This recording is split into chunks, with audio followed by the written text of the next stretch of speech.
Okay, let's go again. A 2083.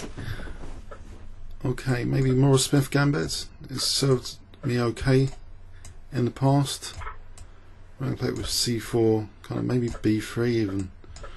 I'll play it like this. So that Maroxy kind of bind on D5, and maybe Bishop G5, Queen D2, Bishop H6, just to get rid of this guy. On the other hand, I'm weakening the dark squares. I'm a bit loath to do that positionally, actually. What about just putting the bishops on F1 and G1 and just sitting on the position?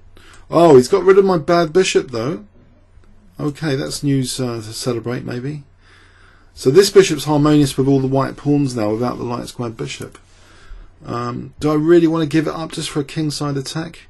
Can I not use the magic of the centre instead of attacking the king? This is the big question.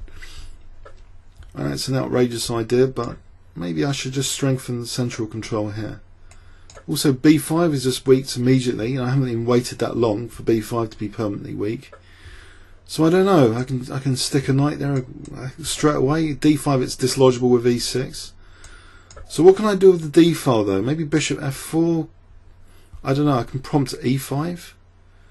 Without the light squared bishop, how does this feel? This position. I mean, I think it feels good that there's harmony. You can actually like feel it, the harmony between the pieces and the pawns. This is beyond calculation. So this bishop's kind of blunted with my white pawns. It's got no squares. It can go to D7. What are the rooks doing? Well, there's no B5 break, so B5's not a concern. A lockdown on A4 is at the cost of weakening B4. Okay, can I not just support this? Because then if he takes, he's giving up the light square bishop. Mind you, he's leaving his bishop, which is on the same colour as the pawns here. What about just knight BD4 for the moment? Just another waiting move. Is there really going to be B5 here? I guess B5 is on the cards. But what is my plan? If I just wait here with Bishop F2, do I need a plan? Can I just provoke further weaknesses? I think Karpov, he did well in Hastings with Maroxy binds against the Sicilian. There was this game, I remember, I haven't video annotated, but it was a game against Hartston. But Hartston played a D5 and got some counterplay. Maybe was unlucky to draw. It's in one of the Hastings tournaments. I don't know the way Karpov was playing it. I think he waited for more weaknesses from Hartston. And maybe the point is to encourage black to kind of break the binds. Let's just move this rook though. But is there a bind here? If I play A4, I really would be getting a bind at the cost of really weakening B4. Does that matter? Can I play Bishop E1? This has been Bishop E3s. Or do I want to play for A3 and B4, but then, I don't know, giving up the A file, lots of squares, C4 will be a bit weaker. D5 has now been handed to me on a plate, but the knight's got no square here apart from B5, so maybe that's a very good idea. I need to be able to keep control of D5 here, but it's not going to be with a knight for a while, or is it? Can I play knight C3 to D5 straight away? So look at that, no light squared bishop. So if I can get in knight C3 to D5, of course we can label it strategic crush, because it's based on the pawn structure. There's an entrenched knight there. It's hard to dislodge, so let's go for that. But let's not be content with the labeling, because it looks pretty, but is it functional, this position? Functionality, the knights, you know, E7 and F6, concrete things. Other concrete things, A3 and B4, that would actually undouble the pawns though in this position. But without access to C1, maybe I need time for Bishop E3, just get rid of that bishop now. But then D4 is going to be weaker. So I don't know, this is now tricky. E3, C1, it's tricky. Rook C6 is made possible because of knight E7 though, so I might try that one to start off with, to try and play Queen C2 next. So I can get to play Queen C2, that might be a dangerous pawn. B6 might be under fire here. So that's a concrete use of the knight on D5, which otherwise is just a pretty knight. So if I can get to play Queen C2, maybe I'm offering, I'll take if knight D4.